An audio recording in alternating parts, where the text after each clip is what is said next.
हम जानते हैं दोस्तों कि जब हम भोजन को खाते हैं यानी कि जब हम भोजन को ग्रहण करते हैं तो कहाँ से ग्रहण करते हैं, मुख से ग्रहण करते हैं। तो ये जो डायग्राम आपको दिखाई दे रहा है इसका किसका डायग्राम है, मुख में। तो मुख में क्या क्या ऐसा चीज़ पाया जाता है जिससे कि हम भोजन को ग्रहण कर लेते हैं। तो पहला तो पाया जाता है हमारे पास मुख में सैलिवा ग्लैंड यानी कि लार ग्रंथियाँ पाई जाती है हमारे मुख में, जिससे कि हम भोजन को निगल सकते हैं। लार ग्रंथियों के साथ साथ हमारे टंग यानी कि जीभ का होना भी बहुत अनिवार्य है, जो लार ग्रंथियों को भोजन में मिलाता है। तो जीभ के बारे में पढ़ना बहुत आवश्यक है, तो मैं जीभ के बारे में पढ़ लेता हूँ। तो जीभ के बारे में पढ़ने से पहले एक क्वेश्चन पूछा जाता है, भोजन का पचना कहाँ से शुरू होती है? तो मुख गुहा से, यानी कि मुख से भोजन का पचना शुरू होती है। और मुख के बाद हम जीभ भी आवश्यक अंग है डाइजेस्टिव सिस्टम में, इसके बारे में हम पढ़ लेते हैं। जैसे कि आप जानते हैं ये मुख, यहाँ से हमारे भोजन पचता है। जैसे कि ये जो है ये जीभ हमारे भोजन को लार से मिला देता है, क्या कर देता है, मिला देता है। तो आइए हम पढ़ते हैं जीभ के बारे में।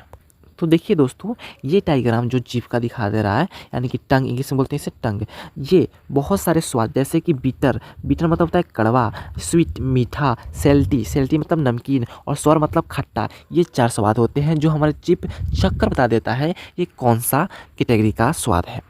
जैसे कि स्वीट यानी कि मीठा चखना हो तो हमारे जीभ का ये जो फ्रंट वाले भाग ये जो दिखाई दे रहा है ये मीठा चखता है।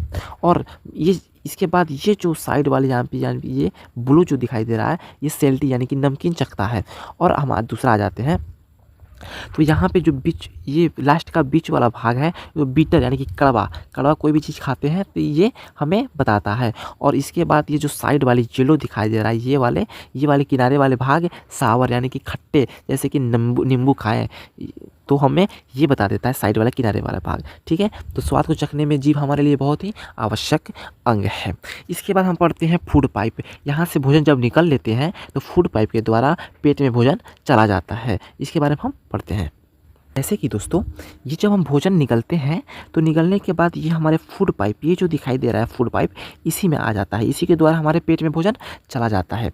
तो फूड पाइप में जब भोजन आता है तो कोई दोस्तों का सवाल पड़ेगा, जब ये पाइप के द्वारा हम भोजन ग्रहण करते हैं तो सीधा होकर खाते हैं तो पेट में चला जाता है, और टेढ़ा होकर भोजन करते हैं तो उल्टा हमारे मुख में क्यों नहीं आ जाता है? तो इसका मेन कारण ये है, हमारे भोजन क्रमाकुंचन विधि द्वारा हमारे पेट में ग्रहण करता है। यानी क्रमाकुंचन विधि क्या है? जैसे कि ये फूड पाइप हो गया, अब भोजन का कुछ अंश यहाँ पे है, ठीक है, और ऐसे पाइप आया, फिर ये पाइप आया और भोजन का अंश कुछ यहाँ पे और ये पाइप आया। अगर भोजन का अंश यहाँ पे कुछ होगा तो यहाँ पे क्रमाकुंचन यानी कि भोजन जहाँ होगा वहाँ पे पाइप फूलता जाएगा, ठीक है, और यहाँ पे वापस आने के लिए रास्ता बंद हो जाएगा, और फिर आगे जैसे जाएगा क्रमाकुंचन द्वारा ये फैलते जाएगा। इसी कारण हमारे भोजन वापस मुख में नहीं आता है। इतना समझ आ गया होगा? हाँ, तो फिर इसी से चलते हुए हम भोजन हमारे पेट में चला जाता है। इतना कुछ होने के बाद भोजन फूड पाइप के द्वारा सीधे हमारे ये पेट में चला आता है। तो पेट में आने के बाद भोजन में हाइड्रोक्लोरिक एसिड पाई जाती है। कौन सी एसिड? HCl, हाइड्रोक्लोरिक, इसी को बोलते हैं HCl हाइड्रोक्लोरिक एसिड पाई जाती है। जब एसिड पाई जाती है तो एसिड इसलिए पाई जाती है जो भोजन में हमारे जीवाणु बैक्टीरिया आते हैं उसे ये हाइड्रोक्लोरिक एसिड मार देता है। तो क्वेश्चन यहाँ बनता है, जब हाइड्रोक्लोरिक एसिड यानी कि एसिड हमारे पेट को ख़राब क्यों नहीं करता है? देखिए दोस्तों, हाइड्रोक्लोरिक एसिड हमारे पेट को इसलिए नहीं जला देता है, ख़राब नहीं करता है, क्योंकि इसमें म्यूकस का एक परत पाया जाता है। ये दिखाते हैं म्यूकस कैसा होता है। दोस्तों ये हमारे पेट हुआ, ये हमारे क्या हुआ, पेट। इसी में भोजन डायरेक्ट फूड पाइप के द्वारा आता है, और यहाँ पे हाइड्रोक्लोरिक एसिड है।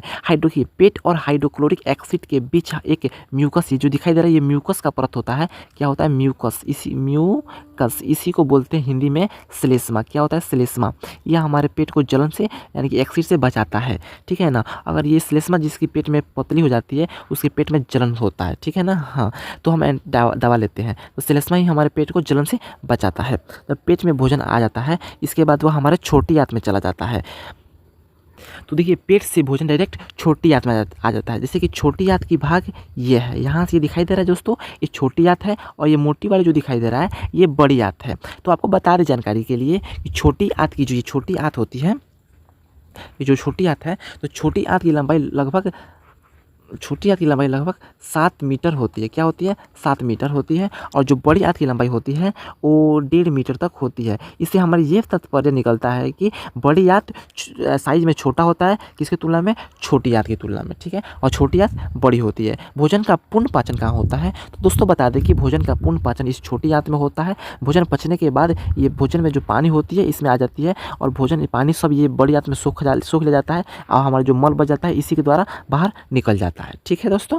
तो दोस्तों अभी हम आपको क्या बताएं, पेट से भोजन छोटी आंत में आती है और छोटी आंत से बड़ी आंत में आती है और बड़ी आंत से इसके द्वारा हमारे बाहर निकल जाता है अवशिष्ट पदार्थ, ठीक है ना। इसी को बोलते हैं एनस। तो अब हम पढ़ते हैं छोटी आंत के कितने भाग होते हैं? 3 भाग होते हैं। और बड़ी आंत के भी कितने भाग होते हैं? 3। दोनों को कितने कितने भाग होते हैं? 3 भाग होते हैं। अब तीनों भाग में चर्चा करेंगे।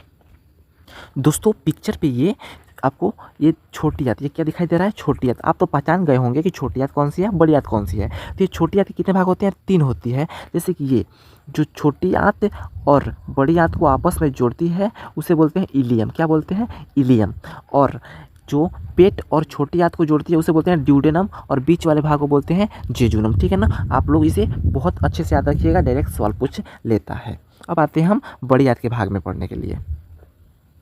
ये रहा बड़ी आंत। तो बड़ी आंत के भी 3 भाग होते हैं। जो ये बड़ी आंत की सबसे पहला भाग होता है सिक्कम। क्या होता है? ये बड़ी आंत की पहला भाग क्या होता है? सिक्कम। इसे क्या बोलते हैं? सिक्कम। और बड़ी आंत की जो दूसरा यानी कि बीच वाले भाग को बोलते हैं कोलन। क्या बोलते हैं? बीच वाले भाग को कोलन बोलते हैं। और जो लास्ट वाला जो बच गया बड़ी आंत की जिसके द्वारा हमारे शरीर से अवशिष्ट पदार्थ निकलते हैं उसे बोलते हैं एनस। क्या बोलते हैं? एनस। तो ये जो आपको लास्ट वाला दिखाई दे रहा है इसे बोलते हैं एनस। एनस। इसी के द्वारा हमारे शरीर से अवशिष्ट पदार्थ बाहर निकल जाते हैं जिसे हम सुबह सुबह बाहर निकालने के लिए जाते हैं, ठीक है। तो आपको आशा है कि ये पूरा वीडियो आपको समझ आया होगा।